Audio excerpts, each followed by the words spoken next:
enteekateeka z'omuyimbi Eddie Kenzo ne Nyamutolo zikutte wansi ne waggulu era nga date zifulumye. Ebyo n'ebisingako byogenda okubeera nga te olaba mu katambi kenkuleetedde essaawa eno. Wampita Fahad Pro UG era nga gwe nga gomulundi gukusiza okubeera nga otuuka wano okutegeeza kigambo kimu. Make sure nti you subscribe, notification bell otogyerabira kubanga ya mugaso nnyo kubeera ekwalatinga whenever I upload an update ojja kubeera ng'ofuna ka notification yawo nti kakati waliwo ate ekipya ekyakagwawo kubanga nze buli ddakiika buli ssaawa mbeera nyina ekipya ate kyenkuteereddeyo beera ng'olikinga sharingirako abalala era nga nyongera okubeera nga tekutegeeza wano tubeerawo n'amawulire nga bwe gatambula mu ggwanga Uganda ne bweru w'eggwanga yonna yonna ekintu kyonna kyonna kasita kibeera nga kikola amawulire oba wano mu music industry oba mu bya politics oba mu byaki byonna byonna nze mbeera mbikwata bino byonna ne mbeera nga ate mbikutuusaawo era sagala obeere nga ate osagaasagana amawulire genkuleetera wano gabeera gamaze okubeera nga gali approved. Tetukuleetera bintu byanjwanjwa so tukuleetera ekintu nga tumaze okubeera nga tetusengejja ate nitubeera nga tukikenenula nitubeera nga tujjamu amazima agasemberayo ddala so buli wobeera nga ofunye ka notification yawo gwe just viewing of viewings ng'omanya nti kakati kyolaba kyekyo ekituufu. Nga bwe nakutegeeza mu ntandikwa Eddie Kenzo ne Nyamutolo enteekateeka zaabwe ziwedde era nga embaga yaabwe eno tekirina kubeera nga kitegereka erina kubeera mu kifo ki wabula gensebyo okubeera nga te mmanya oba agava mu kampu ya Big Talent abamu ku abo abali munda ennyo gwe basobodde okubeera nga te banzibirako. Omukolo guno gusuubira okubeera nga gubeerawo omwezi ogujja nga gugwako awo bagenda kubeera nga bakola embaga eri very successful era nga bakirubira emu abalaba nga bayimiridde mu mukolo gwa Rema Namakula ne Dr. Hamza era nga eno abamu ku bagagga abayimiriddeyo be bamu ku bagagga kiri ekibiina ekimanyikiddwa nga bagagga kwagalana mulimu bammemba ba parliament mulimu biki era nga gwali eyo gwe abadde yeesunze okubeera nga ate omanya wa meeting gye zigenda okutuula bino si bya meeting so omukolo guli approved gena kubeera nga gubeerawo nga enkomerero y'omwezi ogwo ogujja tuuse so mubeere nga ate mwetegeka abatali invited mujja kubeera nga of course information eyo nena oba buli kinaba kigenda mu maaso side eyo mujja kubeera nga mukifuna wano namwe abanabeera invited mutandika okubeera nga temugolola amasuuti gammwe. Ebimu ku ebyo ebirala ebikwatagana ku mukolo guno kigambibwa nti omukolo guno guyinza okusingako ogwa Kabaka obunene guyinza okusingako ogwa Kabaka obunene kubanga gugenda kubeera nga guteerebwamu ssente biliyoni za ssente. Jjukira Eddie Kenzo yakamala okubeera nga ate afuna ssente z'abayimbi biliyoni 19. Mukyala we ye minisita w'ebyobugagga mu ggwanga lino Uganda ayina ssente empya n'enkadde. Abagagga be nakutegeezaako bali abagenda okubeera nga te bamuyambako sitiiro okuyimirizaawo omukolo nabo balina ssente empya n'enkadde. Abagagga bakirumira bahamu gye mikwano gya Eddie Kenzo ate nga n'ababaka ba parliament abamaanyi Anita Amongo baani bonna akasente kagenda kubeera nga te kayingirira ddala mu mukolo guno. So just imagine kuba bukubi kafaananyi omanye biki ebigenda okubeera nga te bibaawo ku mukolo ogwo. So bino ebisingako ojja kubeera nga te mbikuteerawo mu maaso awo naye nga sina kubeera nga ate nkutwalayo ensonga za Kabaka nno zikyakutte wansi ne waggulu era nga nina obutambi obw'enjawulo mu maaso awo ne designer wa Bobby Wine actually si designer wa Bobby Wine designer w'abayimbi bonna mu ggwanga Uganda. Omwami oyo yali ali wali kawempe era nga abayimbi ndoze teri muyimbi gw'ataatungirako kyambalo.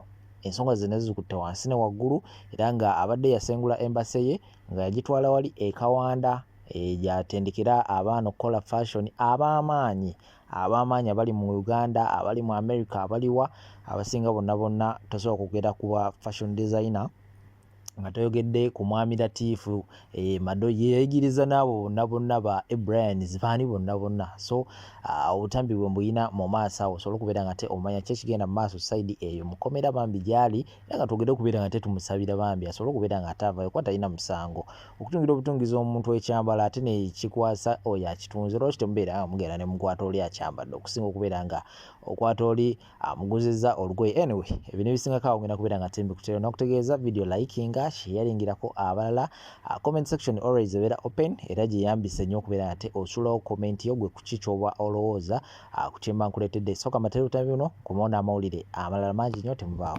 Njagala eno video giwe obudde ogiwulirize bulungi. Simanyi ensonga mu ggwanga nga bwe zitambula muziraba fiiti. Tubadde tukyabanja Kabaka era nga balowooza nti tubanja Kabaka baagala okulowoozesa abantu nti ffe tutaagala bwakabaka bwaffe era nga kyekifaananyi kye batusiigira eri abantu okuva ne tugamba nti twetaaga okulaba kabaka waffe kireetera abalala okugamba nti tetwagala bwakabaka bwaffe naye nga tubadde tukyalimu eyo embeera bwetyo ey'okubanja kabaka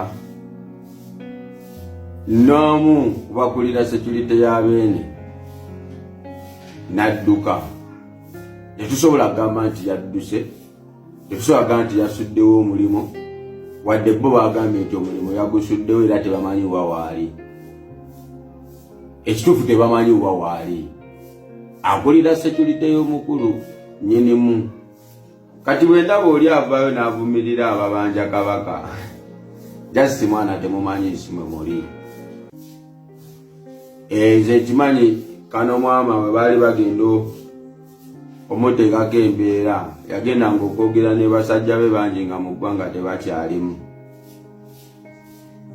jasiti eggwanga lino muliwo ebirowoozo jasiti ojalabako bulijjo kye tugezaako okugamba kuba ne nabbanja yennyini teyabamalirayo naye bwe yagenda omu ku bakuumi be baaludde naabo abakulira security ye naye yamuddukako ng'ali mu Amerika era teyadda naye bangi muze yagenda tuuka obbakubiranga nabo mu ggwanga tebalimu kuba bo bamanyi ne bannansi mwefudde abatamanyi ate nga kimanyi gavumenti tejja bagamba mpaka ku lasiti naye ng'eggwanga lino teryalina mirembe mwesabire nnyo era nze njagala bannayuganda ebintu ebitalina makulu temubiwa nnyo makulu tunga uniform ze mwambala Latifu talina tabbu batungidde ffe mutandise obbayoolayola kati negye twagala okusindika ode endala bagamba bajja tukwata kati katuyige ekyalani tuzeekole kubanga mwana kati okwatira Latifu ddala kijentola sitanga bwekiraba Latifu okwata kyaki naye ng'abadde ng'akola engoye bulijjo za bulijjo n'ez'abawala eza shozi ye mwali mumutereddewo di opportunity akole bye mwagala ate nga jaya abaana mu ghetto bangi ate ng'okimanyi Latifu n'abayigiriza asobola okutraininga abantu bangi ati oyo ate ne bamufunamu ne bayambibwa abali mu kikogoto kya poliisi abakutte Latifu mwenna muddeyo musome bye mwasoma twabisoma bubi kati basibule kati bakyali baffe tubagala nnyo good evening tubagaza akawungezi akalungi salutation salute buli muntu tali seefu asibeho okufulunyanyanya anabatufuga batuvaako nina ekintu ekinneewuunyisa nawulirako ku mulembe gw'abanyanya mbu bajjanga ne babuzaawo abantu sebo twabiwuliranga kati tubirabako ebyaddala waliwo ekintu ekigenda maaso mu ggwanga omuntu yenna agezaako okuwagira enkyukakyuka n'awagira abo abaagala okuleeta enkyukakyuka oba mulabe wa ggwanga waliwo Black Maile yeegenda mu maaso nti kaakati bw'okeera ku makya n'owagira Kyagulanyi gwe nga poliisi ekwata musango nno ddala nga bakunona nga bakuteeka munda naye nze nyina ekintu kye njagala poliisi etuyambe ekole mutuyambe mukwate Kyagulanyi oyo abantu gwe baagala mumusibe okusinga okusiba abantu ab'obwereere ye mumutya taliiwo kati omusajja ono Latifu ono mudoyi omusajja ono gwe mulaba alina ekintu kyakola za yali agenzeeko ewuwe kuba mmanyiiwo kampu zombi bbiri eya wano ku Jakana n'eri gyokolera zombi nzimanyi ye musajja alina abayaaya abayitirivu naye omusanga ku makyanga abatuuzizaawo abayigiriza okutunga ekyalaani omusajja ono ababuulira okweyisa obulungi era bw'otuuka ewuwe ku kampu zombi bendera za Uganda n'ez'abarasita of course ye mulasita weebiri n'eya Uganda ye nnamba emu wali yeewuba bwewuwe ekitegeeza nti omusajja ayagala ensi ye Latifu ono buli lwalinnyo ennyonyi n'agenda ebweru agenda bendera azambadde kati gwoŋŋamba otya nti omukwata n'omusiba ntayagala nsi ye ogamba nti ntayagala nsi ye bano abantu baagala ensi yaabwe naye waliwo Black Maile eriwo nti omuntu okuwagira Kyagulanyi oli mulabe wa ggwanga kati ekyambalo Latifu bamuletera n'atunga ne bamugamba ntungira design eno ntungira design ye. Simanyi bwe bakiteekawo nti ovulo eyambalwa babyakwerinda. Mu byambalo by'abokwerinda sina mwenda ba ovulo. Niwo omusajja atungira Bobi Wine ovulo n'atungira bakamiliyoni bonna abayimbi ab'amaanyi kebererako eddubbe wano yasemba okujja wano 2 yamukolera ekyambalo. Abayimbi bonna ab'amaanyi kamiliyoni concert zonna z'okoledde Lugogo Latifu yakwambaza. Omusajja designer agenda mu mpaka ez'ebweru n'atunga ebigoye mu dakiika balina dakiika ze babawa n'akikola naye ng'alina bendera y'eggwanga mu mpaka n'awangula kati oyo omuntu aba ayagala ensi ye. On top of that academy gy'alina wali ey'ebyalaani eyigiriza abaana emirimu n'ebabuulirira kitegeeza nti muntu aba talina naye mwamukutte ne mumusiba kati mugenda kufuna muki mu kumusiba ddala era mumunoonyerezaako ki? Tuli kati mu mulembe gwe bayita ogw'abanyanya. Era nze bannange ne ka vidiyo kano nyinza n'obutakateekayo kubanga mutufuukidde ekizibu bannange. Buy Uganda, build Uganda. Yemu ku campaigns government eno ze yaleeta n'ensanyuka.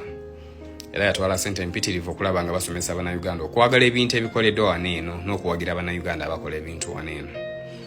Mu Bannayuganda abo abawulira omulanga mwe muli omwami Robert Kyagulanyi Ssentamu era mwe muli omwami Madoyi Rastaman oyo. He's a fashion designer just like me. Yakera ku makya nayiyo olugoye. Omwami Kyagulanyi Ssentamu n'akera ku makya n'ajjukira nti I have a lot of money but kangende mpagire Munnayuganda ono atunze kineeno nsobola okugula essuuti y'emiliyoni 5 naye kangende w'omutunzi gundi ankolere. And I'm happy that he does that. He's supposed many of us ayambalako engoye ezikoleddwa nze n'ayambala engoye ezikoleddwa Alawi n'ayambala engoye ezikoleddwa Rasta because he had the call of Buy Uganda, Build Uganda. N'abalala abalinga ye, and I'm so happy. Other countries are doing the same, supporting their very own to push. Kati gobokera ku makya n'okwata producer omu akola engoye ezambalwa Abannayuganda ezigulwa Abannayuganda ngate goma akwata ssente n'oteeka mu program ya Buy Uganda, Build Uganda. What is the logic?